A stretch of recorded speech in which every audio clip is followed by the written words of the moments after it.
Some may find the following disturbing. Discretion is advised.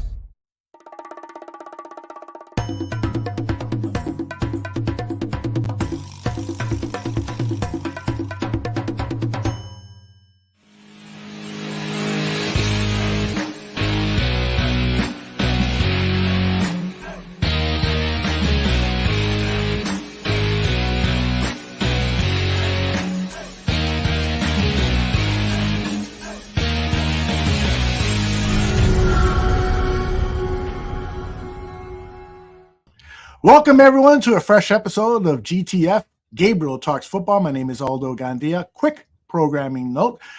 Tomorrow, it's the Bear Their Soul show at 8 p.m. Central with Dan Aguirre and myself. I think Johnny Tantucci is back from the Bahamas. If he is, then we will have fun ribbing him for being sunburned.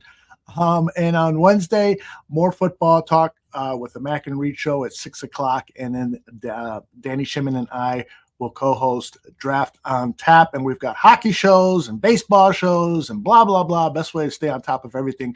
All of our live programming is to subscribe to our YouTube channel here at Barroom Network. Welcome to all the people in the chat. Let me bring in the star of the show. His name is Greg Gabriel. Greg, how are you, my friend? I'm doing real good. I guess it's still morning, so I can say good morning. That's right. At least in Chicago it is. Chicago is morning. My hometown it's afternoon. But hey, I don't live there anymore. Only my kids do. And they love it there, huh? Oh yeah. Actually, I've got my whole family's there. Oh, I didn't know that. Oh yeah. And so I got one brother in Cleveland. Everybody else in Buffalo. Okay. Well, what the heck is she doing in Cleveland? Work. But, well, used to work. He retired 10 days ago. God love him. Oh, excellent. Congratulations to him. Yeah. All right. Here, I got to start the show with this, Greg, because I'm a little disappointed in you. Me? What? Yes. At halftime, you send out this post. I got to admit, I never saw this coming. Congratulations to Detroit playing their asses off. Happy for their fans who have never been to a Super Bowl. And guess what? They never will be, Greg, and you should know that. I know. That was an unbelievable play. I'll be honest. I was like at halftime, I go out. My wife's in the family room. I'm in the room where that the big projector is. Yeah. And I said, you know what? Let's put on True Detective. This game's over. I go, I said, the Super Bowl's Eminem against Taylor Swift. So, we're going to turn on True Detective, and then the second half starts in San Francisco comes back and says, oh, shit, I got to go back and watch.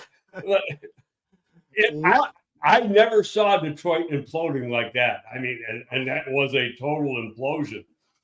Yeah. Well, that was why I was a little bit surprised at your post, because I feel like that team rarely plays 4 good quarters, and especially they have quarter problems where they will have a lead and they will let the team at least threaten them and sometimes lose to them. So that team is just, and what do you think about the coach's decisions on 4th down?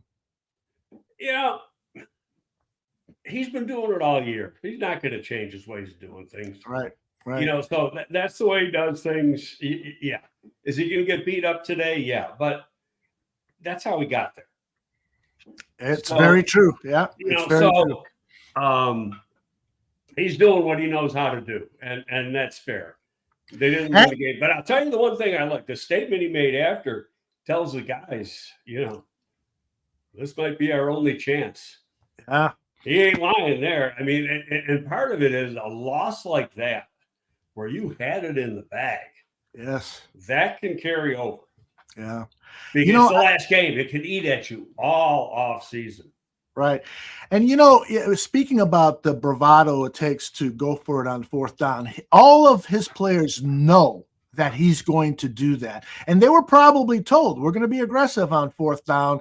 And so it's on them. When Jameson Williams drops that pass for an easy 1st down on that 4th down play, that's on him. It's not on the call. That's right. So, hey, the players got to make the plays now. Yeah, exactly. So I do think, though, to your point that he said after the game, we may never come back. I did think that was a bit dramatic thing to say. I wonder if he regrets saying that. You know what? He's played in the league. He knows. Yeah, he sure does. No, that's for sure. We had him in New York. So, what'd you think of the other game, KC and Baltimore? That would surprise me too, because Baltimore totally laid an egg. But you know what's typical is Lamar Jackson's like that in big games. This isn't the first time. Mm-hmm. He gets in those big pressure games, and you're not seeing quite the same guy. Yeah.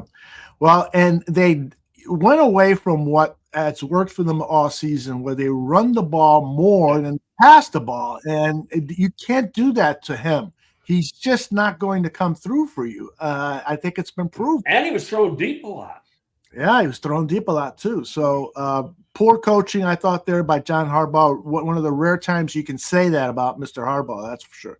That Harbaugh. What? And let me get your take on the other Harbaugh, who's now the head coach at with the Chargers.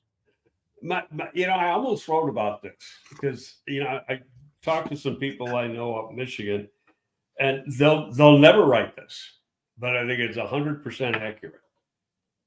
I don't think he wanted to leave Michigan.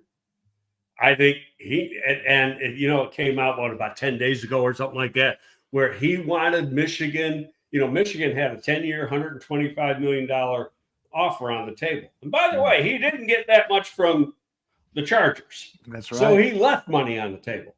Mm-hmm. But he wanted them to guarantee it when and if the NCAA comes down on him.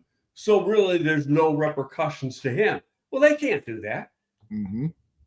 So it tells me that he knows he's in deep doo-doo. I'm going to try to be nice today. With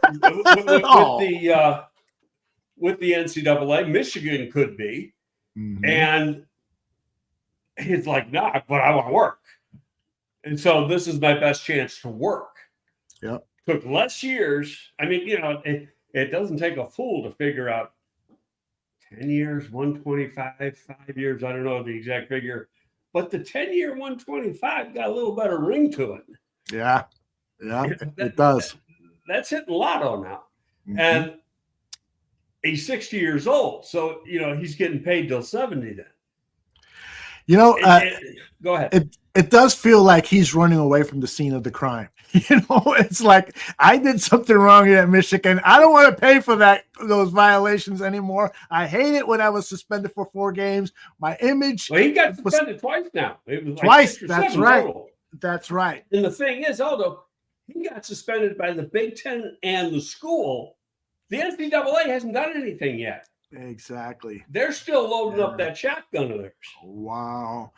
So it's going to be interesting because I assume, although maybe they're going to be nice guys and just drop the whole thing, but I assume the NCAA is going to continue with that investigation. And that, of course they are.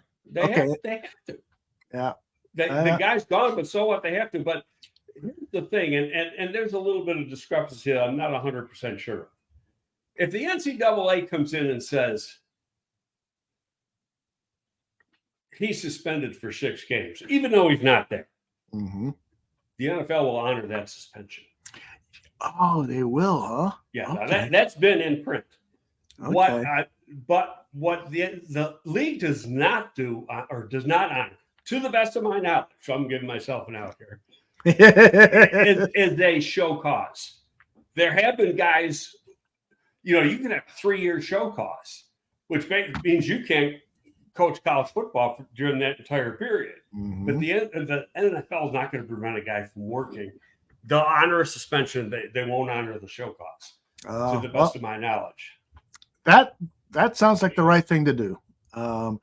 And Drew says the league will not suspend Harbaugh. I don't know, Drew. We'll just have to wait. It's been in print, Drew. It's not like I'm making it up. It's been in print, and there's been situations before where guys haven't been hired because they were under suspension. Mm-hmm. Yeah. Okay. All right. Before we get to the main topic, which is building the board and the preliminary board that a lot of teams are starting to do, I want to talk about some of the developments with the Chicago Bears. I guess the first big new bit of news is Eric Washington was hired as the defensive coordinator. You probably know a lot about him because he was with Buffalo. Wow, no, he's here. That's right, he was. I worked with him for 3 years here. Oh, that's right. I No, forgot. Eric came here. He was then Lovey's staff. He was the assistant D-line coach under Marinelli. Mm-hmm. Came from Northwestern, where he was the defensive line coach. And, impressive from day one. But then he got even better because he learned from Marinelli. And he, in his own right, became an excellent NFL defensive line coach. When Ron Rivera got the head coaching job in Carolina, one of the first guys he hired was Eric. And now Ron had worked with Eric here, so there was a connection, obviously. And, on top of that, then he ended up being the coordinator down there for 2 years, I think. And then he went to Buffalo from there. And obviously, I think he's been in Buffalo the last 5 years or something. Done a pretty damn good job with them. They've been a playoff team every year. Was actually, they had no defensive coordinator this year. The head coach was a defensive coordinator. But if you look, whenever they had press conferences and there was a defensive coach to talk, it was always Eric. So he was assuming a lot of those duties during the week type thing. But a very smart guy, very good coach, knows how to teach technique, holds players accountable. He's not a screamer or a hollerer. But on top of that, get away from coaching, he's a really good person. He's a good man. I think it's an excellent hire. Flus is still going to be calling the plays. And I wonder if that's going to be just a one-year thing. Well, because this is a little bit of a new scheme to Eric. Not a far cry from what Ron had been doing or wanted to do, but it's a little bit different. And so I think that, maybe 1 year as the non-play calling defensive coordinator, then maybe gets elevated a year from now. I think it's a strong probability. I mean, nothing's a lock. The interesting thing, though, too, is he, and we'll probably find this out at the press conference, is he going to be working with the defensive line, too? And which, another person in there could always help, and especially with his knowledge. And so, I think it's an upgrade to the defense because he's here, and it's an upgrade to the defensive line, being that's his expertise, going forward on top of Travis Smith. Jordan has a question. He says, how do you feel, Greg, about the fact that Buffalo's defensive linemen never seem to blossom as well as they should have? Numerous high picks invested in the defensive line, and they should have to try to, and they had to try and hire guys like Leonard Floyd and Von Miller, etc. I don't agree with that at all. And I don't know how much Jordan has watched. The media might say that, but they last year, so this past off season, they re-upped, renegotiated, whatever. Oliver, the three technique. Mm-hmm. They had a great year this year. Oliver's a small guy for a three technique. He's probably 6'1", if that, but he's very explosive. Took a little bit longer to come around. I think a lot of it had to do with his lack of great natural size. But he's also had guys, what the hell's the guy's name? He was Buffalo's first round pick years ago, bounced around, came back last year. So for the 22 season, been there the last 2 years, playing in the rotation, bunch of sacks. Epineza, I think, really didn't play up to a number 2 draft pick. I thought them taking him at 2 was too high to begin with. He didn't run as good as you'd want an edge to run to take him in the second round.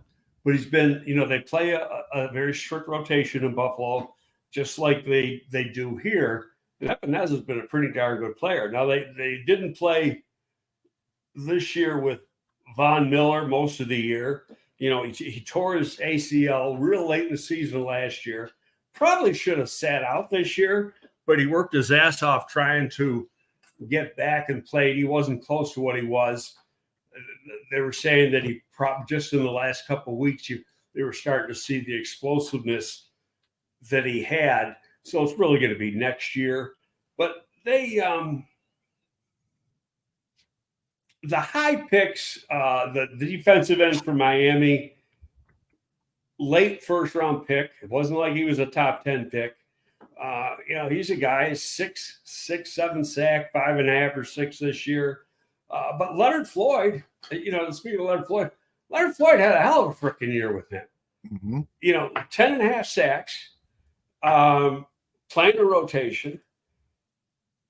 Remember last spring, I kept raising my hand. That's the guy to sign. How about this? Because you don't see it too often. He has now gone 6 straight seasons without missing a game. Wow, I didn't know that. And so, and it's odd because he started his career here in Chicago. He had injuries those first 2 seasons with the Bears. But 6 straight years now. The last 4 years, he's averaged 10 sacks a year. He's out of contract again. He had a 1-year contract, and Buffalo can't bring him back. Buffalo's right now today $43 million over the cap. They got to roll some heads, renegotiate a lot of contracts, give a lot of guy a haircut. So, Leonard won't be back. I'd bring him. You can get him for $10 million. I'd get him in a heartbeat because what he is a pro's pro. He's going to – I wanted him better, more than Ngakoue. I proved to be right. He's a better football player. And he fits this scheme better. But, hey, is what it is. We'll see what happens. I mean, if Eric really wants him, I'm sure he'll jump on the table for him when they get close to free agency. But, there was he did an interview last week, Leonard did. And he said, hey, I'm no fool. I'm going where the money is. Yep. He wants to get paid. Yep. And so, he can get – he had some incentives this year, but he had a contract maybe just a couple dollars more than Ngakoue got. To me, there was no comparison. And I don't dislike Ngakoue. Leonard Floyd's better. Yeah, I totally agree. And so the chances of Leonard Floyd coming to the Bears, given that he wants to get paid among the elite or close to the elite. I don't know if he wants to be paid among the elite. He just wants to get paid. I mean, he hit 1 home run after his first year, or he leaves here, signs with the Rams, a 1-year deal. And then he hits the jackpot on a multi-year deal. But then the Rams, 3 years in, were like, we got to get young. And so they had to start chopping heads. And that's why he was available last year. But he saw all the big money in the signing bonus. He didn't lose any money on that deal, put it that way. Right. And, he'll be 32 years old at the beginning of the season, but which is old for Ryan Poles to try to go after. But being the fact that he don't get hurt and he shows up every week, it wouldn't shock me if they did a 1-year deal with him. He signed a $7 million guaranteed contract with the Bills. How much more do you think it will take to lure him back? I think there's a little more into it than just 7, or maybe I'm wrong. I'm looking at Spotrac. It says Leonard signed a 1-year, $7 million contract with the Bills, including 5.8 signing bonus and $7 million guaranteed. Oh, okay. Was it no one? Oh, you can get him you'll get him for 10 in a heartbeat. Yeah, that's why I was surprised that they signed Ngakoue, because I believe Ngakoue's contract was more than Floyd's contract. 10 million, 10 million or 10.5 million, something like that. Yeah, indeed. So we'll hold out some hope here that maybe the Bears, they certainly have the money. We'll see. PJ and Chris Watts wanted to know: do you think that Eric Washington will call plays, or do you think Eberflus? It's already said Eberflus is calling plays this year. That's already been put out. So, but do you think there's a chance that Eric is going to assume those duties later, given his? Yeah, I said it earlier. I think next year would be the earliest. He'll do it in the preseason, and then unless they're really good and clinched some games or something, then that's a different story. But I think Flus will call the plays this year because there is differences in what Flus has done versus what Eric's been in. Some similarity too. There's a lot of similarity. Mm-hmm. So I think that he'll just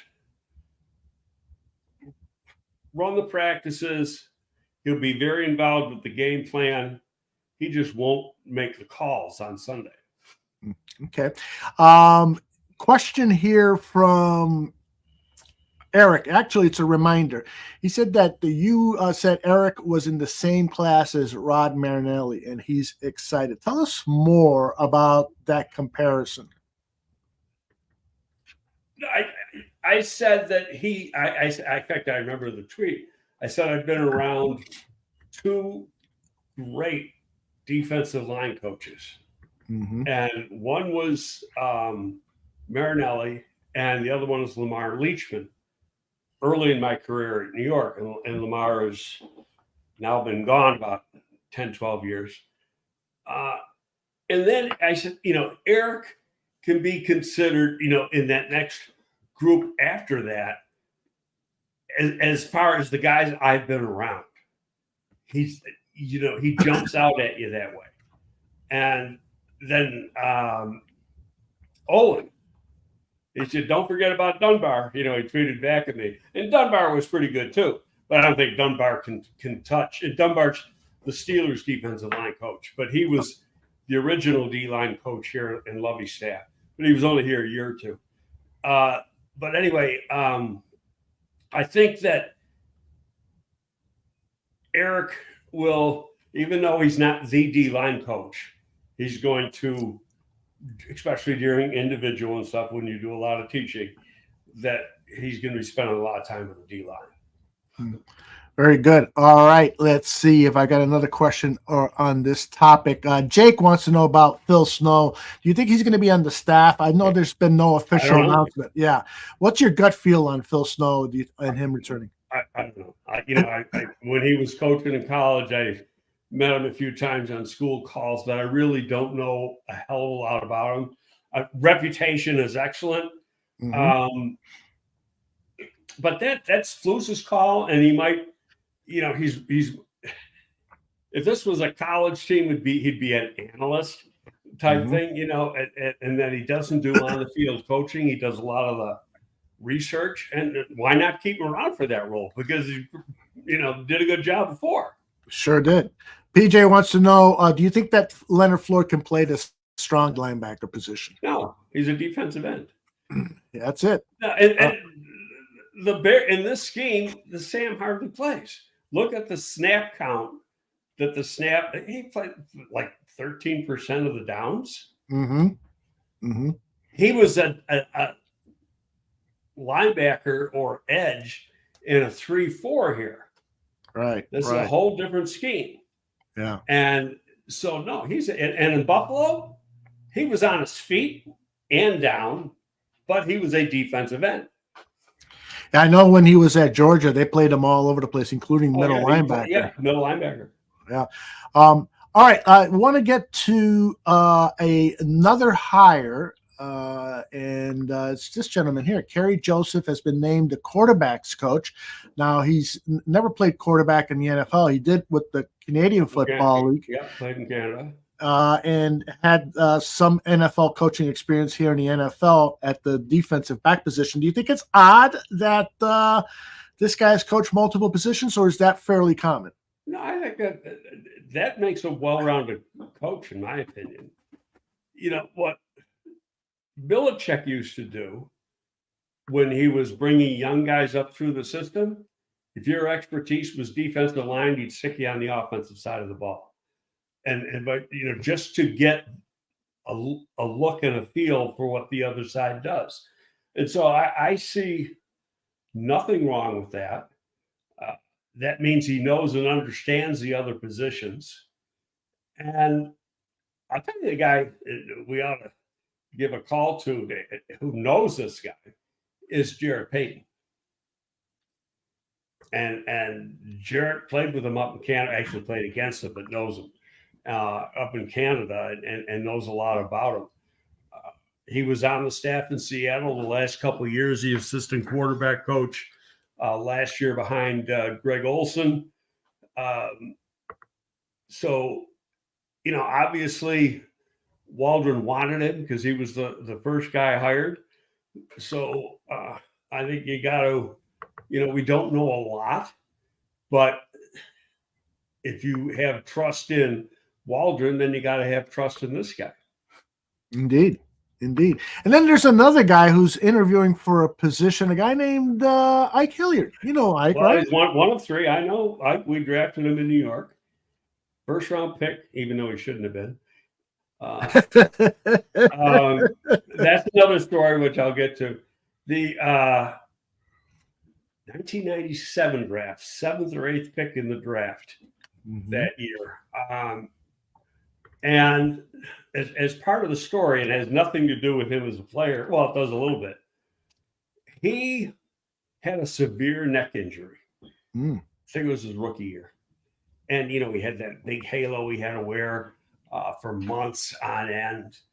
And, I started thinking about it. Nobody knows exactly what happened to Letu, what the surgery was.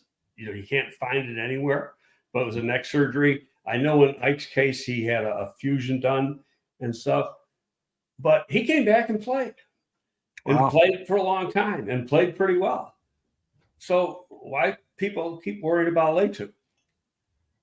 Oh, interesting. So tell us a story about them being not being a first round. He's a good player in Florida. No question about that.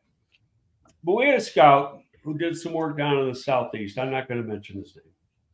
But, we seldom took, and I don't know why, but didn't end up taking a lot of players from his area. And so they're getting he goes to the Florida Pro Day. I don't think Ike ran at the combine for whatever reason. And he comes back, he's got like a 4.45 or a 4.46 on Ike Hilliard, right? So, okay, he ran pretty good. He just and based on his production, he deserved probably to go where we took him until we got him in camp. And then you saw this guy ain't no 4.45, 4.46, maybe a 4.55, but he wasn't, a burner, real fast guy, quicker than fast guy who could run good routes. And so then we did some checking of other guys that, now they got the APT that every team gets a copy of. I still get a copy of it of the pro day times, so you got to cross check. And if you can't get to the pro day because everything's bunched into 4 weeks, you still get all the verified information, from all the different measurable drills. Well, we talked to people that went to that pro day. Nobody had them faster than 4.54. Nobody. Wow. And when you go to a timing day or even at the combine, there's always a range of times. It's not like you see he ran 4.43 and that means 50 guys had 4.43 on their watch. That's not the way it works. So and you got the electronic time. The electronic times now are better. That back in the day when they started doing electronic timings at the combine, the electronic part was when you crossed the beam at the 10, the 20, and the 40. But it was hand started. They had a guy right there at the starting line next to the Steelers scout. And he'd be sitting there and he'd push his button when the guy started. Well, if he missed the start, the whole time's off. Oh my goodness, yes. So, and what you had, you also had 2 hand timers at the 10, the 20, and 40. Mhm. They have forever. First combine was in January '85, and they've done it the same way in timing ever since then. And so you've got 2 hand times and the electronic time. Now the electronic time starts as soon as the guy absolutely moves. It's like a track time. Yeah. Okay. So it's exact. And so you can use that, where before there could be a discrepancy if the guy starting the clock made a mistake, and that can happen just like a hand timer can. Your time is only as good as your finger, and so it's I'm back up because I'm babbling on here. Also at the combine for the 40s, you're assigned a row. They have going up from row 1 all the way up to the top, like 30 rows, 30 or 32 rows. And it's right on an aisle. And that's where the end of the 40 is. Okay. So you can and you draw for the row. Well, if you're not in the first 5 rows, you throw your time out. It's useless. Okay. But there are people, I've been in the 3rd and 4th row, and I've been in the 25th row. And when you're in the 25th row, don't even write the damn time down. Because you are going to be off.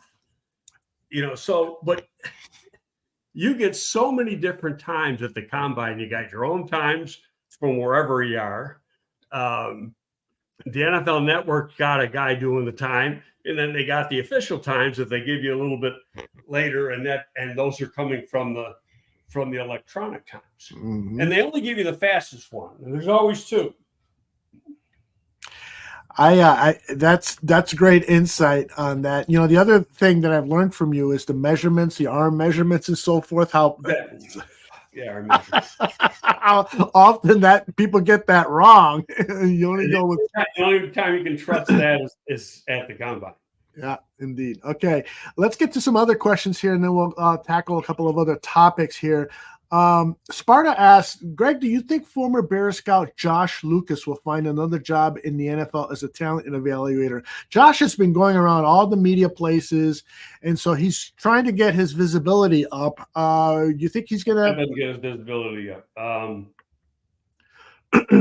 refuse to answer the stuff I know, and I'm not going to answer. I'll tell you. Okay. I'm not going to answer on here. All right. What about what Sam Rush is thinking? Do you think that signing the Bears signing Leonard Floyd at $10 million and Epinenza at $7 to $8 million for a couple of years to round out the defensive line? What do you think about that approach? I'd sign 1 year of Floyd. I wouldn't touch Epinenza. Why? Because I'd rather draft a younger guy who can run. Yeah. Epinenza is a backup. Yeah. He's not a starter. Okay. Mm-hmm. He's a rotational backup who plays hard. You can't take that away from him. But even if he became your starter, he's only going to be like a 4-sack guy. And you're going to give him $7-8 million? No. Jake has a question regarding Caleb Williams. Do you have any indication on what his hand size is? I have a feeling that they're going to be on the smaller side. I don't know. We'll find out in 3.5 weeks. Well, he's listed as 6'1". Does he look like a 6'1" guy to you? He's probably going to. People that think he might be a little taller. There's other people who think he won't be 6 feet.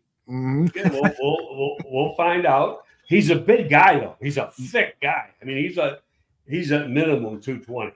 Yeah, that's for sure. He is. He looks like a really strong guy.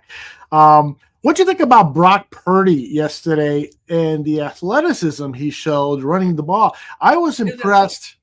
He had another gear that I didn't think he had, escaping the rush there. So that was pretty outstanding job. There was one play he had. I was like, holy shit.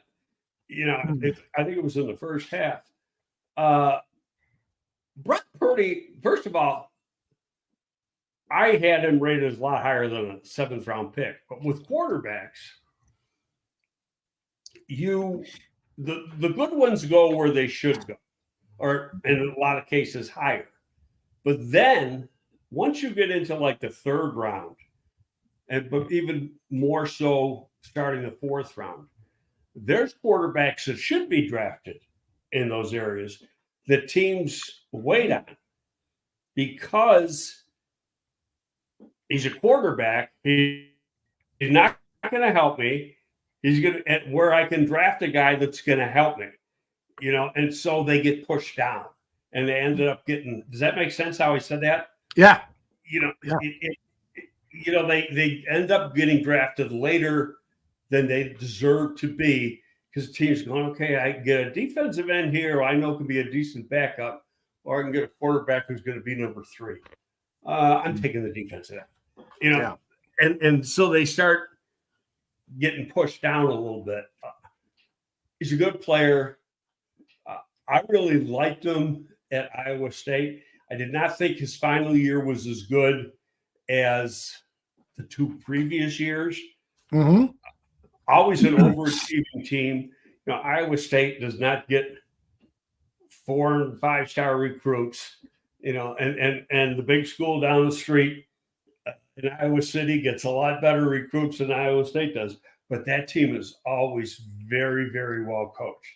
Now, if you've ever been to Ames, Iowa, you might understand why they don't get, because Ames, Iowa is a dump. Even though it's only 30 miles outside of Des Moines, and Des Moines is not a bad place, but Ames is a dump. But he's a very smart guy. He's played a shitload of games at Iowa State. He had a lot of experience. He won a lot of games at Iowa State. And so, you're seeing what experience does. People, they want to come out early and get that experience. Well, he's the opposite. He stayed in school, or they want to rather come out early and get the money. He stayed in school to get the experience, and it really paid off for him. Excellent. One last question regarding Ike Hilliard. Sam wants to know, do you know why Ike did not coach last year? The part of the one staff got let go, so he was that happens sometimes. And if you're under contract and you've been coaching years and years and years, and you never see your family, and sometimes you say, you know what, I'm taking this year off. I'm getting paid, so I'm going to take this year. But I don't have the exact answer. But I know, and this is probably going back 6 years, 7 years or something. Ike Hilliard was talked about as one of the next great ones. But I'll tell you, there's 3 guys that we know of, because Sanjay Lal pulled himself out of consideration. Rob Moore, Ike Hilliard, and Chris Beatty. All of them have excellent reputations around the league. It's like you can't lose with any of them. Rob Moore, I scouted at Syracuse a gazillion years ago, was a great pro. He's soft-spoken, kind of reminds me of, the coach we had here, the wide receiver coach we had here, Daryl Drake, under Lovey. And Daryl was, if I had to rate wide receiver coaches, he might be the best I've been around. Daryl died 4 years ago. So he was working for Pittsburgh. And I think Ike might have replaced Daryl, or Ike was right before Daryl at Pittsburgh. But Daryl had a heart attack during training camp. So this was in August. And taken to the hospital. Pittsburgh's training camp is down in Latrobe at St. Francis. So they take him to a local hospital in Latrobe and say, "You got a heart attack. You're staying here for a few days." No, I got a meeting tonight with my players. And that's the way Daryl was. So he said, "Screw it. I'm going out. I'm going back to the camp." He went back to camp. It was dead like 4 hours later. Wow. That's so sad. Jeez. And what a great, great guy. And he could yell a little bit, but more mild-mannered. He could really, the players really bought into him because he really knew how to teach. Good teachers, that's what you need in position coaches and guys that know how to build a relationship with players. I've got questions in the queue from Tim Willis, Saran Glover, Steve Oneway, Jay Sanders, FFG Style. John Dalton is asking for help. Somebody, he's at a gas station. he's run out of gas. He's asking for help. Jake Moores and Russell. Tell us, send us the address, Mr. Dalton, and we'll send an emergency crew right out to you.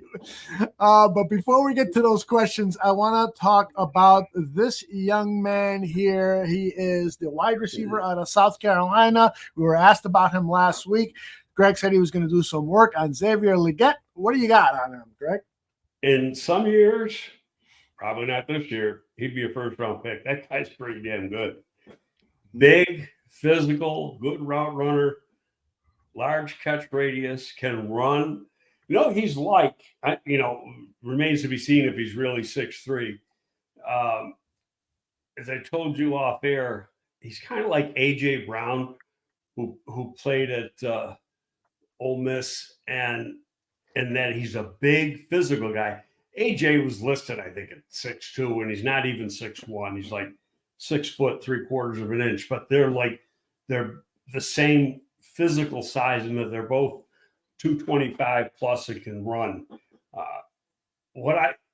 As I told you earlier, when I do receivers, I put a lot of emphasis on the run after the catch ability.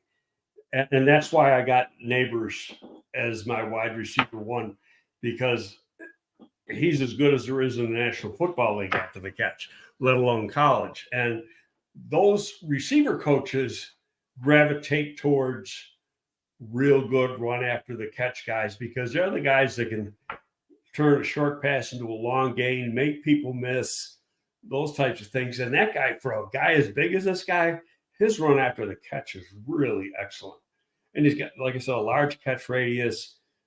Looks as if he has big hands. We'll find that out soon enough. But no, I like him. Good player. Probably going in the second round.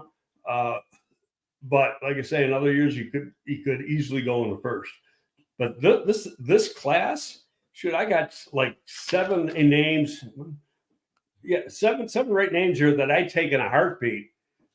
And they're going to help the team. You got Harrison, obviously, Malik Neighbors, Dunze, Brian Thomas Jr., who is the opposite receiver to Neighbors at LSU. A lot of people got him going in the first round. Keon Coleman from Florida State, Xavier Legette, Xavier Worthy, who would be like Devonta Smith, former Alabama. He's skinny, but he can frickin' run, and he's a return guy.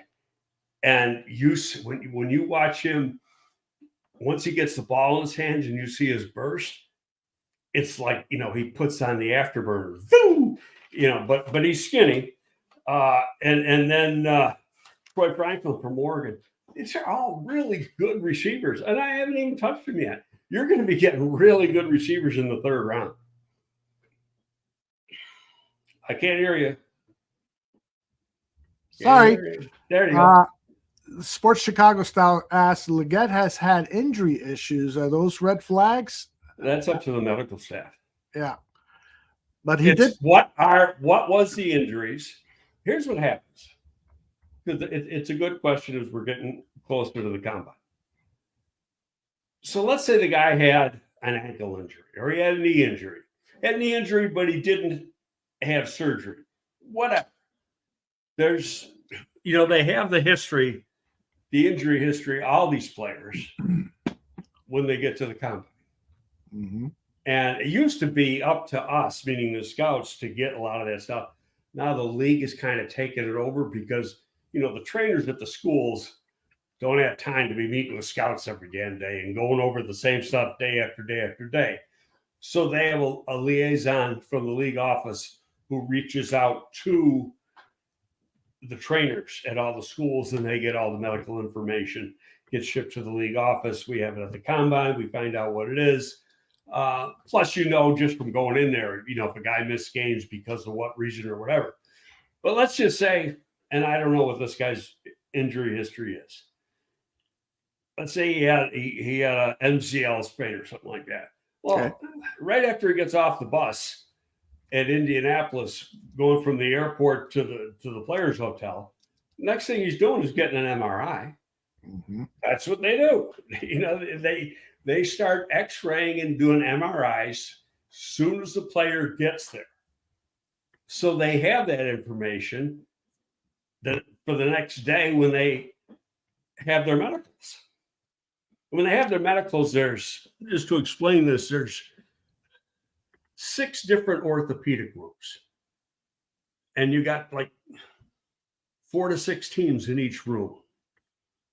So you go from room 1 to room 2 to room 3 to room 4. And the exact same thing is happening to you in each room. It's just a different group of teams.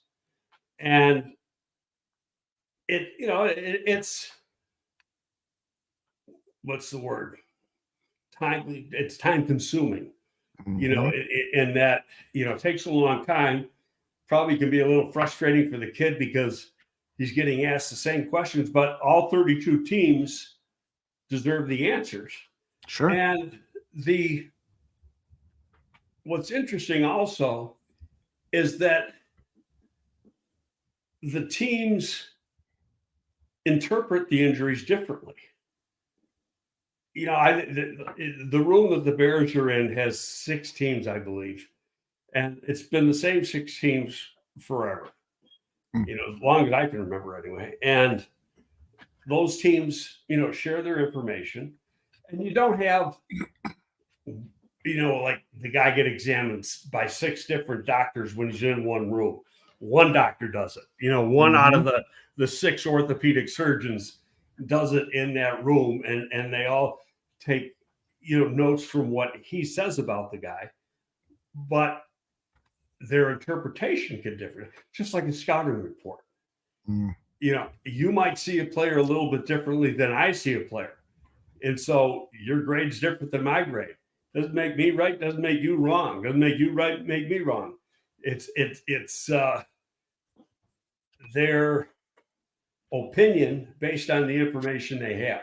So you can have a guy flunk one team's physical and he's passing 10 other teams' physical, and that happens year after year after year in the league. Now, a player you've talked about a number of times on this show, a pass rusher you really like, Leatu. He has had these injury issues with his neck and stuff, although he played brilliantly this past season. Well, that's what I brought up. He had a similar surgery, I think, to exactly what Hilliard had. Right. And Hilliard came back and played, for a long time in the league. Mm-hmm. Then Jeff is asking if Leatu is deemed too much of a medical risk. Who's your number 2 edge that fits the Bears' profile? Is it Dallas Turner? It's a good question. I could say Verse or Turner, but they're totally different players. Mm-hmm. Where Turner is more your speed rusher, like Will Anderson was last year, played at the same school at Alabama. And Verse would be more like Montez Sweat. Okay. You got 2 different body types. One guy's going to be 250. The other guy's going to be 270. Verse might probably plays the run a little bit better, can hold the edge a little bit better. But, you're drafting these guys. The main reason you're drafting these guys is because they can rush the passer. Mm-hmm. So, that could be, I can have one guy number 2 and another guy number 3, but it's what does Ryan and Flus want to be opposite Sweat. Yeah. It might be a different type of player. Yeah, that's going to be one of the big questions this offseason is, what are they going to do at that defensive end position and what's the profile? So we'll learn that in the coming months. Let's get to our main topic, which is something I think that probably maybe half of the people watching live do on their own, at least a partial big board, their favorite players going into the NFL draft. Here we are on January 29th. The Chicago Bears and 31 other NFL teams are probably in that phase where they're doing their preliminary board. Take us through that process, please. Well, they'll start. You got the Senior Bowl all next week. Right after that, most teams are within 10 days, but a lot of times it'll be right after. Mm-hmm. Most teams meet, give or take 2 weeks, and you put together your first board. Okay, so if anybody says right now, the New Orleans Saints got so-and-so as their third quarterback, bullshit. That doesn't exist because the board doesn't exist. Mm-hmm. Okay, and just about every team in the league does it pretty much the same way. And now what you do it by position. So you're not ranking the board best to worst. You're ranking position best to worst. You don't get to best to worst for the entire board until you get into April. Okay, because you're going to have guys with the same grades, and then it's okay, which one do you like better? Given that they got the same grade and you prioritize, etc.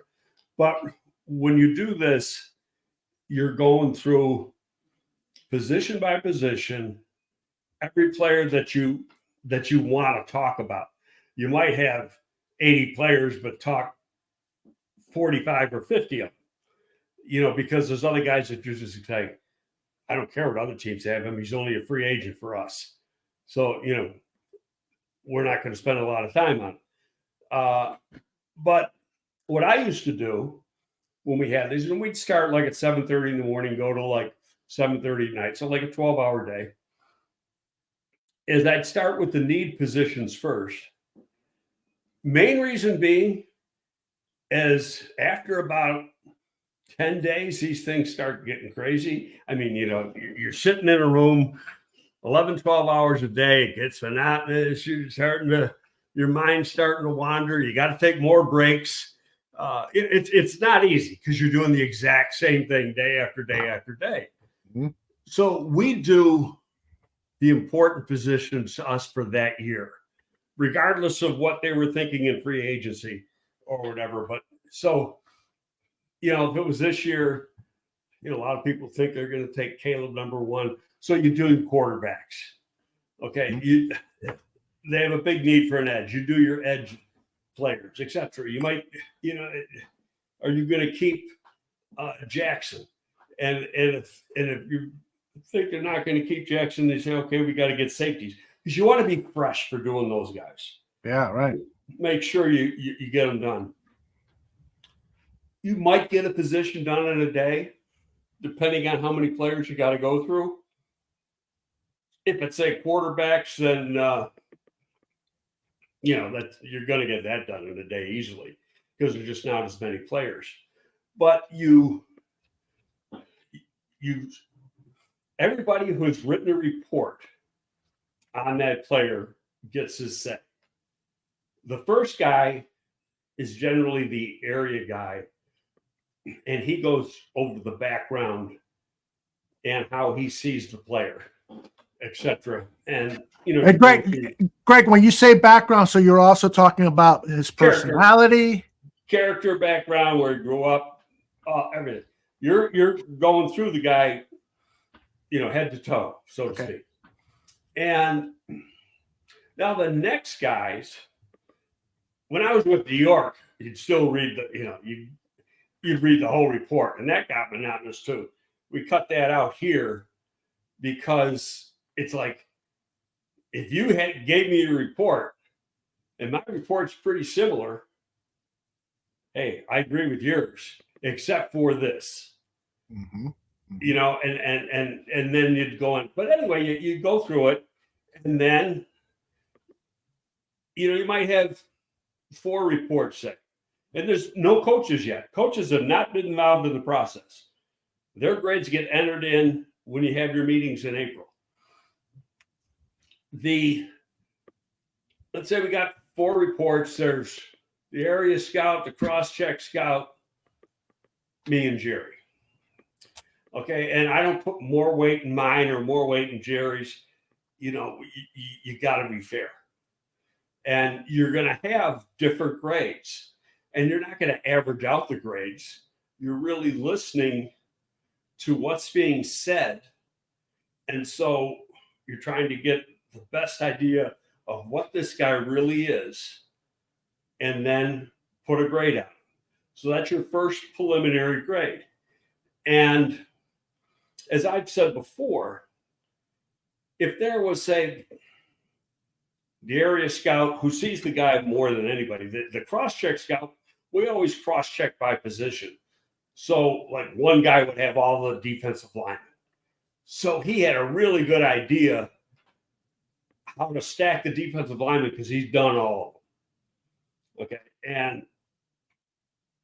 But anyway, if my report was a lot different than one of the other guys' reports.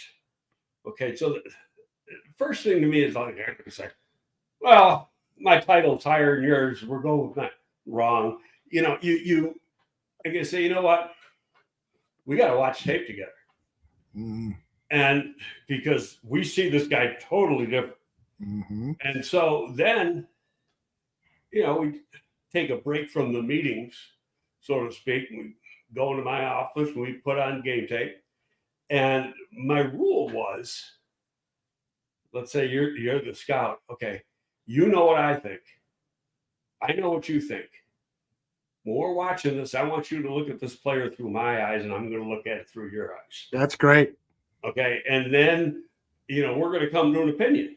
And sometimes you're going to come out of that meeting and say, you know what, I still feel the same way. Well, chances are you can't take that guy because you're going to have a big discrepancy unless the coach comes in later on in the process and really wants the guy. And or something like that. So, and it's not saying, I used to have a sign on the wall. It's not about who's right. It's about being right. Mm-hmm. And it's a team exercise. Right. We're the Chicago Bears. It's about the Chicago Bears being right, not Jerry Angelo being right, not Greg Gabriel being right, not Chris Ballard being right. It's about all of us being right so we get the grade right. Yeah, that's one of the things that I've carried over from your teachings is, you can go ahead and change your mind. That doesn't matter. If you think I'm a goof for changing my mind on a particular player, and really you're the goof, because when you acquire more information, right, and you collaborate with other people and hear some of their opinions, it just might get you to change your mind on a particular player. And that's not a bad thing. Well, part of it's this. You can go, let's say I went into a school third week of September. They played 3 games. Mm-hmm. So if that was the case, I'd look at tape of all 3 games. I'd see practice.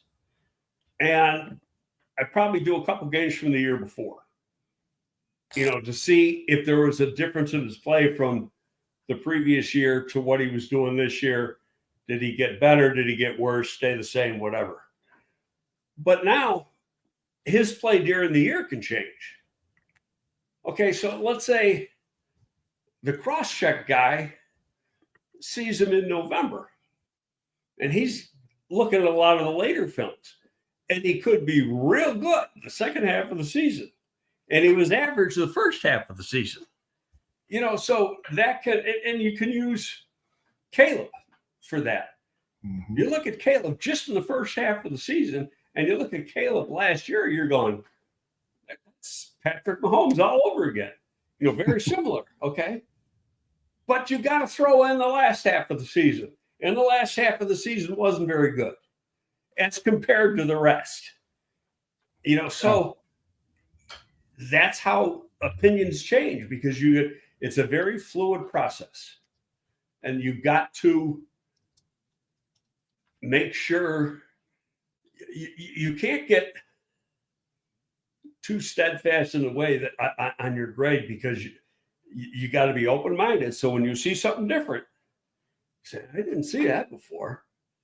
And so that, and then you start seeing it and say, God, I missed that one. And a lot of times on a school call, That could be the case because you might be doing 5 guys and you got like one day to go through 5 guys, But now when you're just concentrating on one guy and you start seeing things a little bit differently, then your grade can change. Now, people think you said this about a guy. Yeah, well, so what? I changed my mind. Am I allowed to change my mind? Absolutely is the answer to that. You just mentioned practice tape a little while ago. So you're able to watching practice. Okay, so you don't acquire practice tape from the schools. Well, the school will let you watch it, sure. Oh, okay. So it's sometimes all digitized in the computer. Right. They tell you what you can watch and what you can't watch. Love it. Okay. And then you say that coaches are brought in April, right? So at what is the status of the big board when the coaches are now brought in? Is it much different than, the preliminary board that you've described? Well, there's a lot happens between now. Let's say you start your meetings next week. And you meet for a couple of weeks, then your scouts are off for a few days, and then they're going to Indy for the combine. And the combine, you're going to get verified measurables, which often you don't have with a lot of players unless they were in an all-star game. Mm-hmm. So that is part of the equation. The medical is a huge part of the equation. Mm-hmm. If he flunks the medical, he's off your board. Real simple.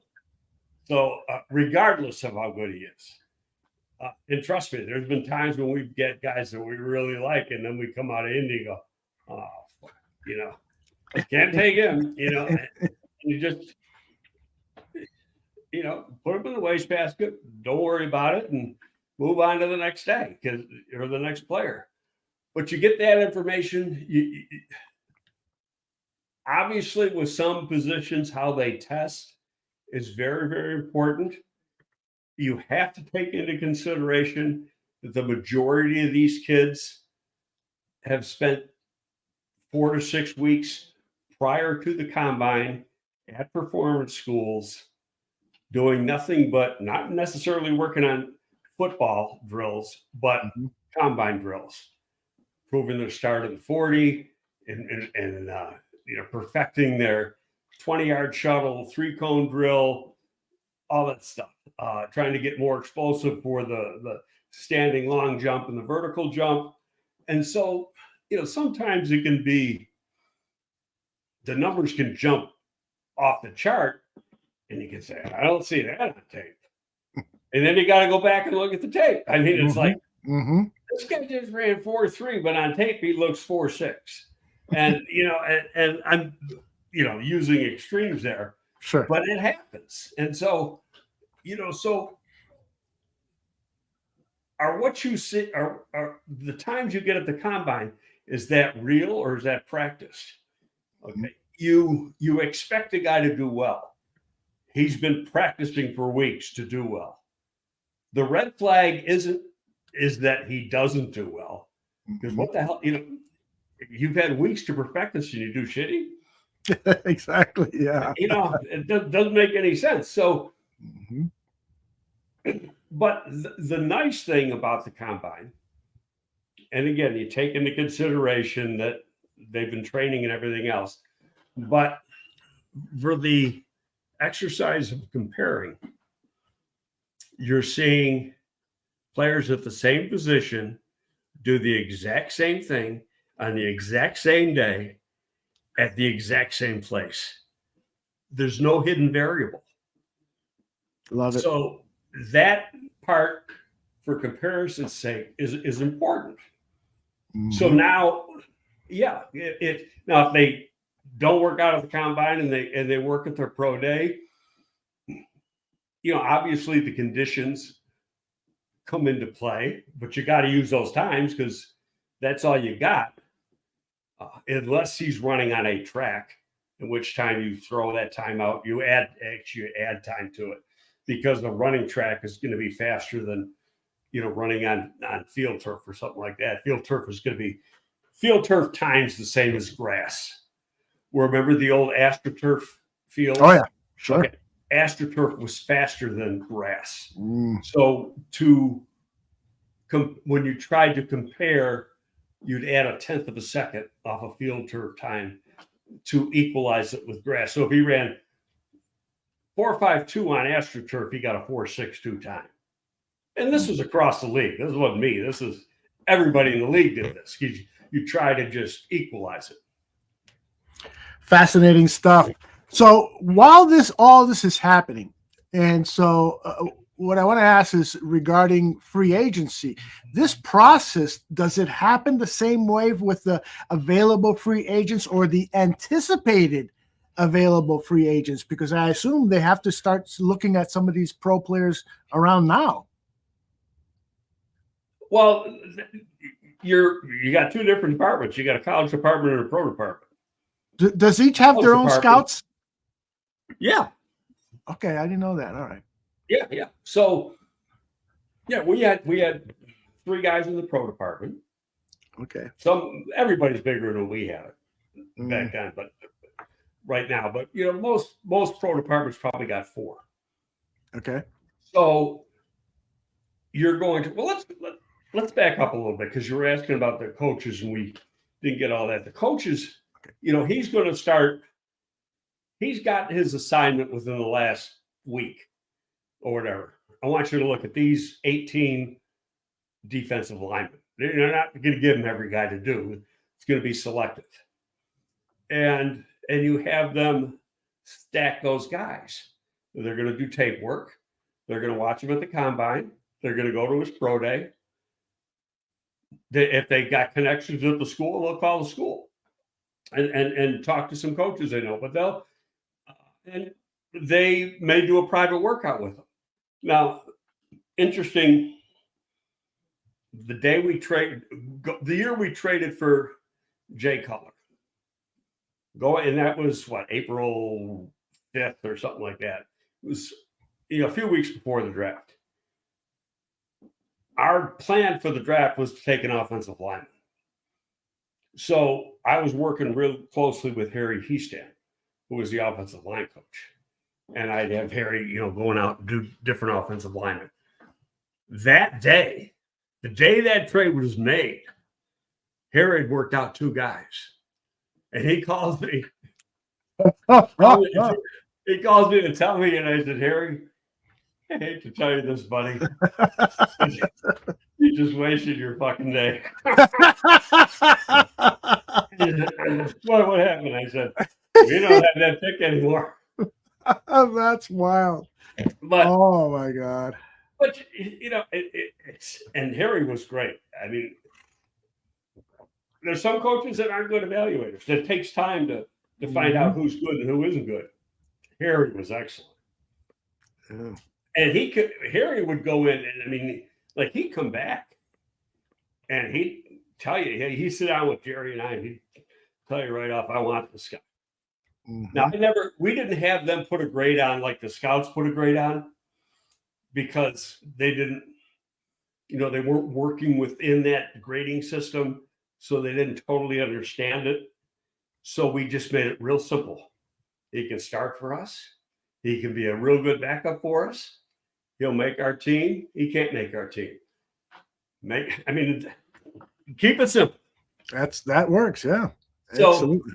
He come back, tell you why he wanted the guy, why he didn't want the guy. But it wasn't just on the talent, because he'd spend, a long time with these guys on a private workout. There's a lot of times he came back, I don't want him. Why not? He isn't going to last in that room. He just is not a fit for the guys that are in that room. Now you got to, who was in the room there? We had Roberto Garza, Reuben Brown, Olin Kreutz, John Tate. We had some really good football players. Obviously, difference in personalities, but Harry'd say, this guy, he ain't going to fit. Could be hard for him. So, and you got to take that into consideration. So right now, the Bears have acquired this new coaching staff. Help me understand how they're dividing their time, because you want their input in April. So they've got to start watching film of some of these Well, prospects. let me clarify a little bit. Okay. The grade we start doing when we're putting that final board together in April will have their input in other words, let's say a guy had an A66 plus in February, and he's got an A68 plus in April. Well, that's because everything that happened between February, at the combine, the workout, private workout, etc. With the coach's input, we pushed them up. It can go the other way around too, because you can. I've said this 1,000 times. You can never take a guy a coach doesn't want. Oh, yeah, it won't work. Right. They'll find a way for that guy to fail. Sad but true, huh? But anyway, to get back to what you're saying about free agency, the coaches are really doing a double whammy. That's why you can't overload them with the college stuff, because they're also doing players at their position. But it's not like they're doing 25 free agents. They're doing, there's a handful of guys that they know they got to do. So, the coordinator will do it. The position coach will do it. Probably the head coach will do it. The people in the pro department will obviously have their reports. And then Ryan and probably Ian will have reports too. So you're going to have a lot of stuff, and they're doing the same thing as we're doing for the college. It's just a separate process. It's totally, you got to keep them separate from one another. That makes sense. Anything else regarding preparing the board that we should know that you'd like to share? Well, it's just that, you do that for every single position. Okay, now we used to create a, quote, hot list. And at the end of February, the hot list was pretty big. I mean, the hot list might be 175, 200 names, all positions. Guys we'd be interested in drafting at some point in the draft. Gotcha. And you just keep cutting guys off that list. Come draft day, and again, it depends on what rounds we had players in. Like when you don't have a first round pick, you're lopping off a bunch of players right off the bat because you have no chance at them. But come draft day, 85, 90, maybe 100 players. Wow. Okay. I love that. I never heard that. So there's a hot list of the players. That's what we call it, a hot list for the lack of a better term. Yeah. I like that. I'm going to make my own hot list. It'll have 3 or 4 names. And like I said, these were guys we wanted. Yeah. Right. They were fits for what we did. They check all the boxes. Guys that, we got an opportunity to draft. We're going to, you're going to prioritize guys, which one player over another player, but that's the group you're going to draft from. Nobody you're going to draft is not on that hot list. Love it. All right.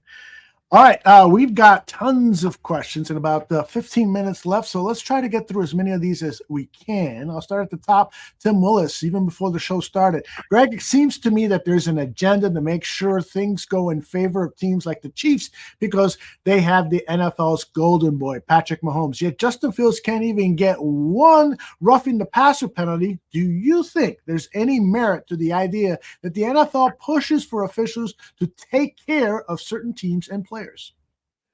I don't know if I'd agree that they push to take care of players. I think you earn that. It's just like in basketball. And so, Justin's got to earn the spurs, so to speak. And all of a sudden, those calls he isn't getting now, he's going to get down the road. Frankly, I mean, some of it is bullshit because there's some calls that were just like crazy. Why? You'd see Tom Brady, somebody looks at Tom Brady the wrong way and they throw the flag. And they can decapitate Justin Fields and nothing.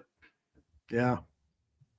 Yeah, my buddy Dan Aguirre, he hates Patrick Mahomes, hates the Chiefs because he thinks that they get favorable treatment and that it is a conscious effort by the NFL to propel the star players into the star games, the Super Bowl. I don't agree with him, but I think the way you put it is so fair. There is kind of like an implicit bias. This guy, you don't want to you don't want to throw Tom Brady out of the game, despite the fact that he was just yelling at the referee and acting in an unsportsmanlike way. So you're going to give him some slack as opposed to a defensive back who doesn't have star quality. It's interesting because I read a thing yesterday, and there's people, excuse me, talking about it on X and stuff that the league wanted Kansas City in because of the amount of money that Taylor Swift brings in, just showing her face. And now, so this, I think it was Front Office Sports put it out or somebody else. The economic impact she has made on the Kansas City Chiefs this year is over $300 million. I saw that. That's unbelievable. Wow. Jeez. I wish she'd pop in on our show. Come over and just smile at us. She's a very attractive young woman, so that helps. Steve asks, Greg, do you think the Bears will need to get Derrick Henry or Saquon Barkley this year? No. I mean, what people got to do is study what Poles has done in the past. Okay. Derrick Henry, look up how old is he? Is he 30 yet? Mm-hmm. He might be. I don't have his age right in front of me, but he might be 30. I think he is, yeah. Okay. And this past year, there was a drop-off from previous years. Mm-hmm. Okay. And being the position he plays, there's going to be a bigger drop-off next year. Odds are greatly in that favor. Saquon Barkley has played now 5 or 6 years in the league. He's had an ACL. He hasn't been quite the same player. He's had flashes, but not quite the same player he was before the ACL. Mm-hmm. Especially at that position. Poles isn't going to touch a guy like that. The people he gravitates towards are guys who've been in the league 4, 5, 6 years, still relatively young, still have upside to them, and for the most part have been clean, injury-wise, or fairly clean. That's who he gives money to. That's who he gives multi-year deals to. Mm-hmm. Now, will he give a 1-year deal to a 30-year-old, 31-year-old? Well, yeah, if he thinks he's fine, that's a different story. Sure. But he's not going to give a multi-year deal because he wants to make sure that he has the best chances looking at the different criteria that he uses, that the acquisition is going to pay off. Makes total sense. Saran Glover is wondering, do you think that they chose an offensive coordinator with experience with the thought in mind that if Flus doesn't work out, they can pivot to Shane Waldron during the season or immediately after the season? Do they make agreements with assistants like that? So, hey, Shane, if we're in need of a head coach, an interim head coach or anything like that, you'd be top of our list, something like that. I really can't think they do something like that. Number one, they've never worked with the guy before. So do they really know him? Yeah. Okay, that's number one. Okay. Number two, you can't just elevate a guy unless it's already, in the case of New England, and actually with Baltimore too, with Eric DeCosta, they had a preset plan in writing that the league had like at least a year in advance. That, with Eric DeCosta, it was Ozzie Newsome was the GM, and Eric was the assistant GM, and had been there forever. I think the only team that Eric ever worked for was Baltimore. So the league already knew, they've been notified that when Ozzie Newsome retires, Eric DeCosta is getting elevated to the general manager position. Okay. The same thing was with New England, with Mayo. Okay. The league had been notified. So they didn't have to go through an interview process. Mm-hmm. It was already a done deal that Mayo was going to take the place of Bill Belichick when he stepped down, retired, got fired, or whatever. It was predetermined and met the criteria within the league to be able to do that. But you can't do that in February. You can do it in February for next year, but you can't do it, like during the season or whatever. But you still got to go. So say you don't have that in writing, that changing of the guard, so to speak. You still got to go through the complete interview process. Mm-hmm. That makes sense. Russell wants to know, do you have an opinion on Tulane's quarterback, Michael Pratt? I think he's a day 3 guy. Is he coming out? Because there was talk about him transfer and like he'd be a 6-year guy, I think, next year. Let me see a quick Google search to see if he has. He's a really good college quarterback. I think he's limited once he gets to the NFL level. Could he become a starter? Yes. Mm-hmm. Is he a day 1, day 2 guy? I don't see it yet. But he's done a pretty damn good job at Tulane. He declared for the draft in January.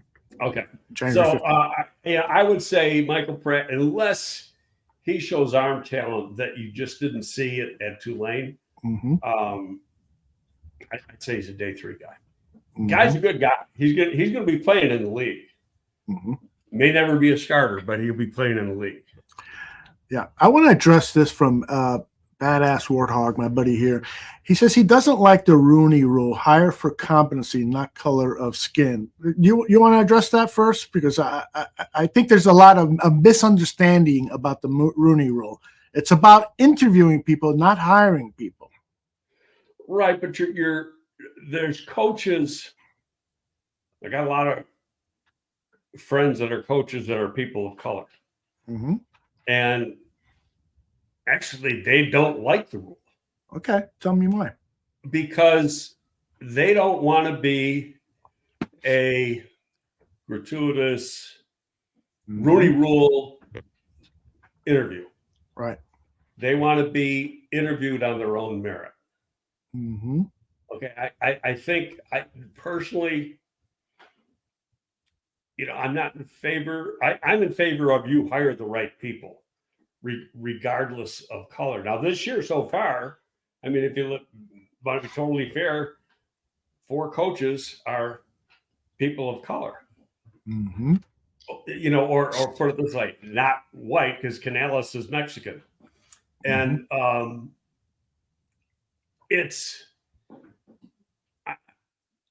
don't think you should be forced into hiring anybody. But at the same time, you need to do thorough investigation when you are in that process of hiring people. Right. That should include people from different ethnic backgrounds. Right. I think, what proponents of the rule say is that a lot of the owners are white and have not had a lot of exposure. Not a lot or all. Yeah. Well, isn't the Jacksonville Jaguars? Well, he's Indian. Right. So, the idea is that a lot of these owners have not had a lot of interaction with African Americans or people of color and so forth. And so you need to almost initiate that interaction. And so one of the things that the league has done, which I like actually more than the Rooney Rule, is that they have set up like conferences where people of color get to talk with owners and presidents and vice presidents of football organizations so that they get to know one another. And that, I think, could be more effective than the Rooney Rule itself. Well, you're right. And then you've got little Troy Vincent has been real big on this, in that if you want people of color to be head coaches, you got to have people of color be coordinators. Mm-hmm. Okay, so let's push the coordinator position, because if you push the coordinator position, it's automatically going to go into the head coach position. Mm-hmm. And I think now when you look at it, there's more people of color, and I don't want to say black because it could be, like Robert Saleh is of Mideast descent. Mm-hmm. He's not white. I think when you look at the coordinator positions, special teams, offensive coordinator, defensive coordinator, the number now is far different than it was even, say, 10 years ago, 8 years ago. I mean, you can see it. I mean, just look at the Chicago Bears. There's a black special teams coordinator, a black defensive coordinator, a black general manager, and a black president. Mm-hmm. I think that the tide has changed. Flex Diggs wants to know, can we get a Rooney Rule for white cornerbacks? We had one in New York, the best one ever. I love it. All right, back to our questions here. You know what's funny? When we had Jason, there was guys on the opponent's team that didn't know he was white. They just figured, oh, he's a corner. He's got to be a black guy. They get the game and go, what the?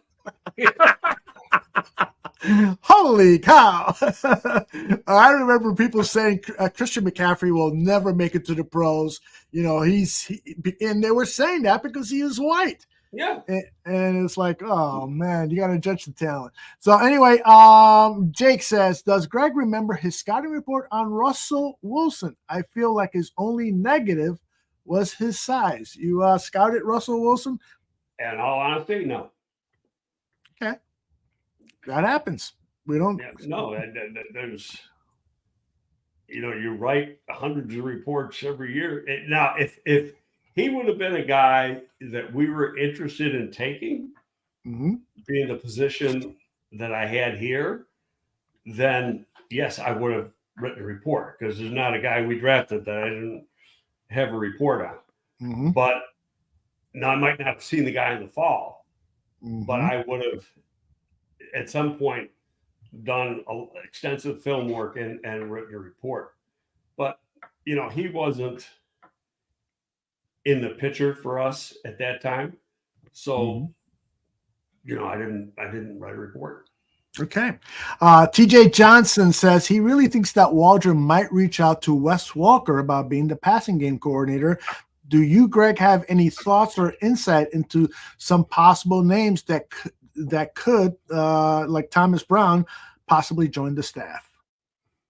No, and passing game coordinator is really just a title.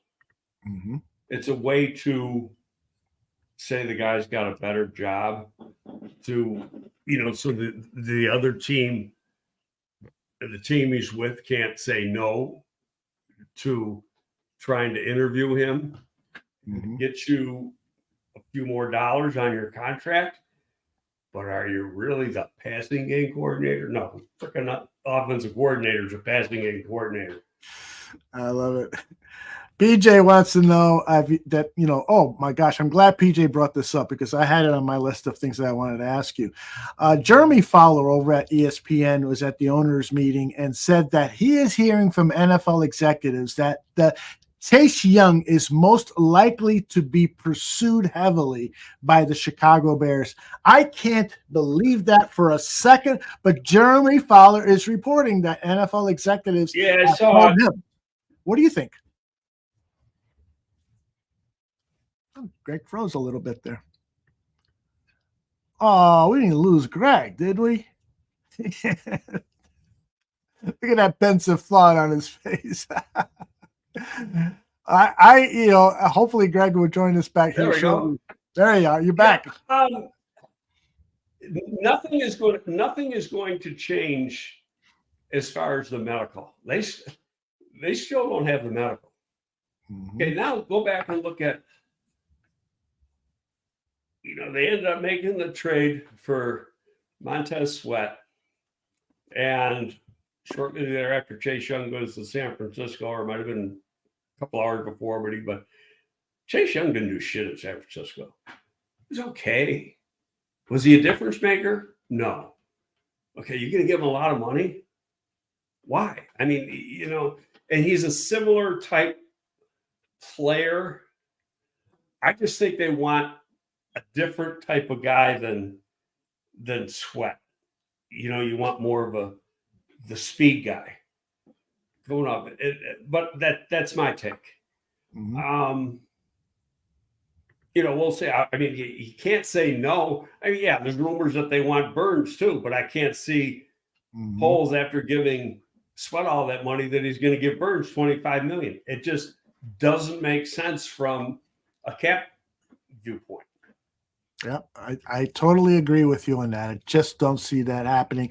And frankly, I don't know if he's that effective. He's outside of his rookie season, he's never had a full season where you could say, wow, he deserves Pro Bowl consideration. And for the kind of money since he had that injury, he's been a guy. Yeah, right. And he missed a lot of time. He has come back. And he's young enough that he probably still can get a little better. What I don't see is the explosiveness that we saw when he was at Ohio State in his first year with Washington. Yeah. I think that's a better way of putting it. Yep. Jake has two questions here I'd love for you to field. First of all, he asked, how long does it take most people at area scouts before they get a promotion? If you're an area scout, I mean, what are the chances even that you're going to get that scouting director? Because wouldn't that be the next? Oh no, regional scouting director. Well, I mean, number one, it's how many scouts do you have? I mean, when I started with the Giants, we just had, we had our scouts, and now you got regional scout, national scout. No part of it is money. Yeah. Oh, I'm promoting you to a national scout so that I can give you more money. Because let me tell you something, in the league office, and every general manager has it, there's a scale. They know what the high, the low, and the median is for every single position. Scouting position, for the different coaching positions and everything. The league, and like I say, the general manager has everything. I had a real good friend, so like when I had to do negotiations here, Jerry sure as hell wasn't going to show me that, but I had another friend who was a GM. He'd give me the information. It's the high, this the low, this the median. Gotcha. For your particular position. Well, what's weird though is you can have your pay is based on title, but title doesn't necessarily have to do with job description. Tell me more. Well, okay, use here. Or look at the Bears now. You have a general manager, assistant general manager, director of player personnel.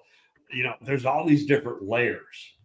Okay, and each one of those guys can get, a good sum of money based on what that title is. Okay, but what's he really doing? Where we had Jerry, director of pro scouting, director of scout scouting. There was nothing else.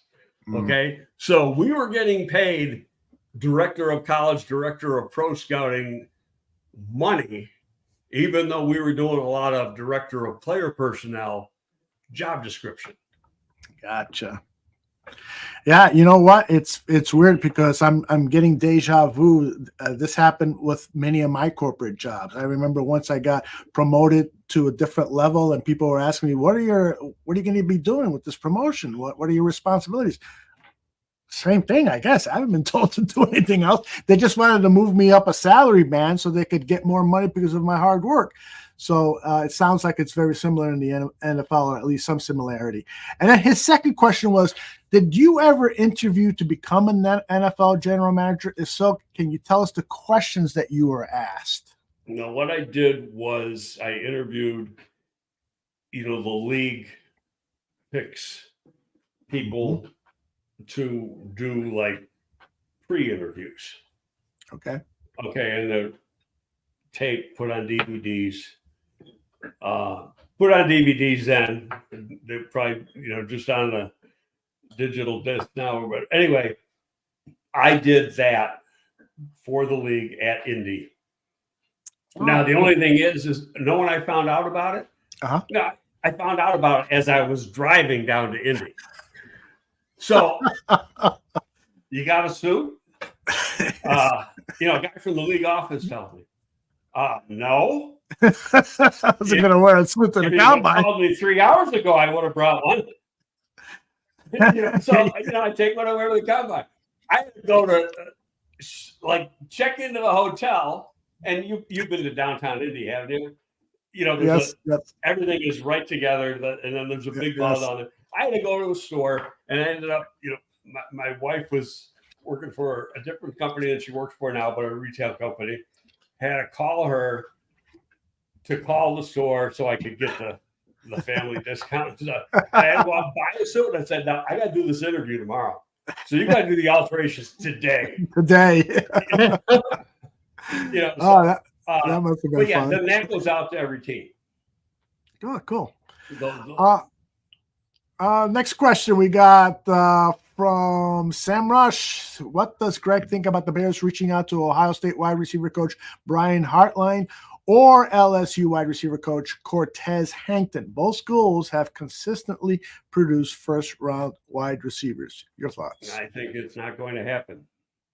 No? The guys... Well, number one, best of my knowledge, Hartline played in the league, but he hasn't coached in the league. I don't know about the LSU coach.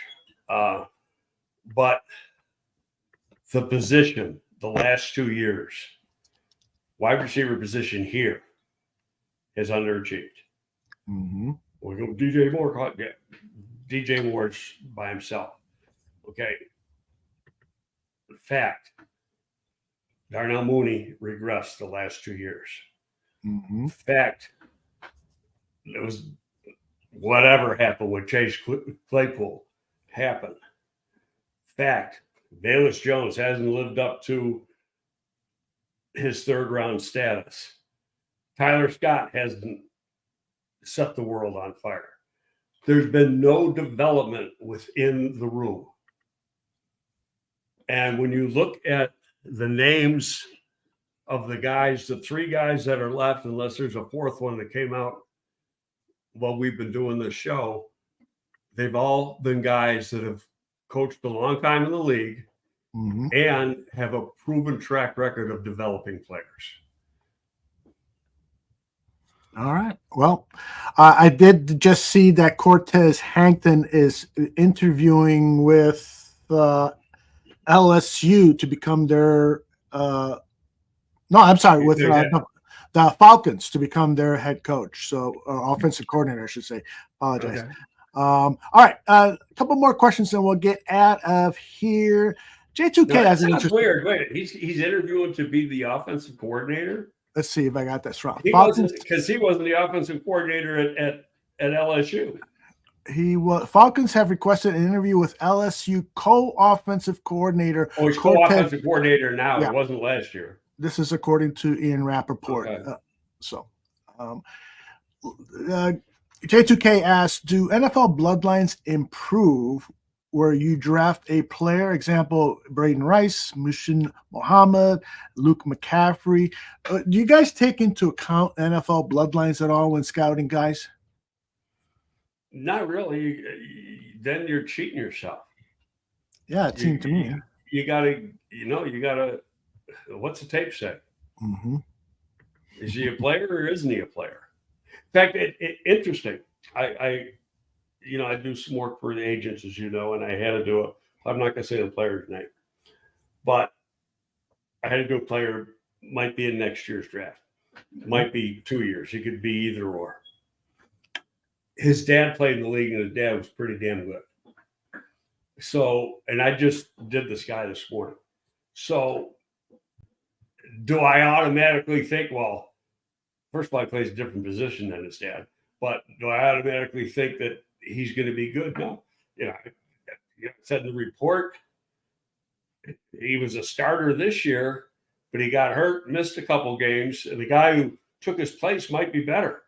So he said, so I don't think it's a lock that he's going to be a starter next year. Yeah.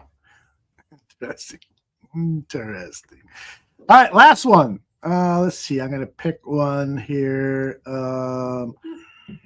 Sophisticated thought. To either Greg or Aldo, do you think Chris Beatty will be the new Bears wide receiver coach? He came later in the podcast, so he didn't hear if Beatty's name was mentioned. He's one of the three that we know of. Mm-hmm.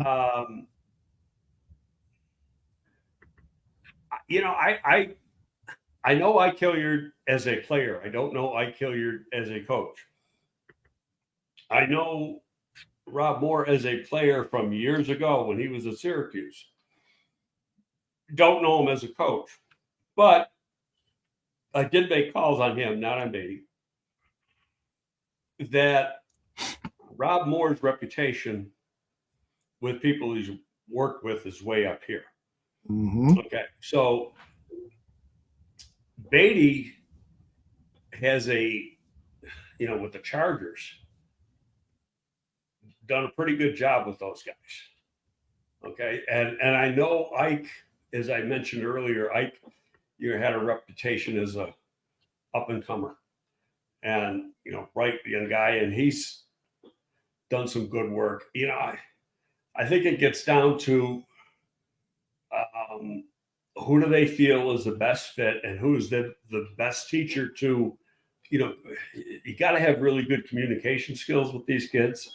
Mm-hmm. And, who's the best motivator. Daryl Drake, like I said, wasn't when he was here, he wasn't really a hollerer. He would every once in a while, but, he was the type of coach that would love you to death and could really explain things and teach things very, very well so that you wanted to play really good for him. Mm-hmm. And then Parcells would, he'd kick your ass. But there's other guys that, Parcells is the king of, there was this old saying of you got to treat each player the same. Mm-hmm. And he throw that one out the window. He said, find out where their button is and do whatever you got to do to push that button. That's the way to do it. Whether it's love them or kill them. Yep. Everybody receives information in different ways. Some people are more visual, so you got to teach them by showing them. Some people are more auditory, so they want to listen to. Some people are whatever it is. You got to figure it out, and that's how you teach. I think I've told the story that when we drafted Devin, we did a lot of research on Devin, mm-hmm. and went into that draft knowing that we wanted to come out of that draft with Devin Hester as a Chicago Bear, mm-hmm. and part of it was found out that he cannot be hard coached. He will go in the tank if you try to hard coach him. You gotta love Devin Hester. And Daryl Drake was his coach, and Daryl loved him. That's the way it worked. Do you think that, towards the latter part of his career with the Chicago Bears, I don't think he felt like he was being loved by the Bears for some reason. Loved maybe, by that was after I was gone. So right. Maybe it was Jay Cutler's fault. Devin wasn't a natural. Devin was a natural, but not a natural. Does that make sense? At any given position, yes. And part of that, he played 3 different positions at Miami. Mm-hmm. Nobody could find. Oh, let's put him here. Let's put him here. Let's put him here. Because mm-hmm. when he had the rock in his hand, it was magic. So We originally worked him out and drafted him to be a corner. It was because he was, down the list. He was like the number 5 corner as a rookie, or number 4. Because he was that, he had to play receiver on the scout team, and he'd be burning people every day. So let's get this guy over on the other side. That's the way to do it. I love it. Great stories, great Gabriel. Great job. 1 hour and 45 minutes exactly on the nose right now. You want to do this again next week? Yes, sir. I do too. We got a lot to talk about. Do it, Monday again. Tuesday's bad. Okay. We'll have the Shrine Bowl game. We'll have the Shrine Bowl. Game. Yeah, the Shrine Bowl's Thursday. The Senior Bowl is Saturday. Right. So we'll have the All-Star games to talk about. Yep, a little bit. And we won't have a pro game to talk about because there is no pro game. Correct. We will probably have a full coaching staff to talk about. Outstanding. Or just about a full coaching staff to talk about. Mm-hmm. And then we'll go from there. We'll come up with some other stuff.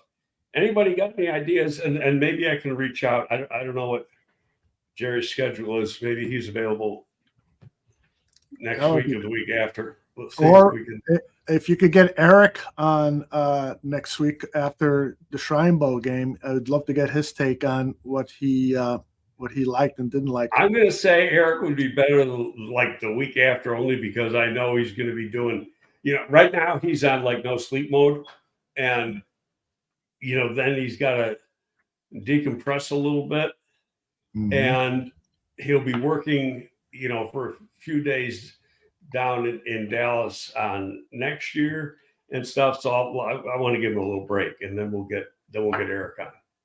Sounds good. And Jeff already has come up with a show idea or a topic idea. Greg's favorite Bears potential free agents, and that's a great topic to talk about. So, what's funny, because it's and go back and look, every single name that was tied to the Chicago Bears last year in free agency, not one's a Chicago Bear. Look at that. Yeah. It's like the CIA in that building. They're not going to. That's right. You know what is also weird is it seems like every year we discuss almost every player available in the draft, and the Bears come up with a couple of names that we never heard of. They drafted this kid out of where is it university? So we can't cover them all, but we'll try. That's because scouts hit every damn school. They see guys they like, and if they really like the guy, they're going to jump on the table for him. Hey, we got to get this guy. Yep. All right, so I'll see you next week, Greg. We'll be in touch in between. And for everyone watching, make sure you subscribe to the Barroom Network. We've got a lot of football coverage coming up this week and over the next few months. Thank you all for watching. We'll see you next time. Thank you. See you later.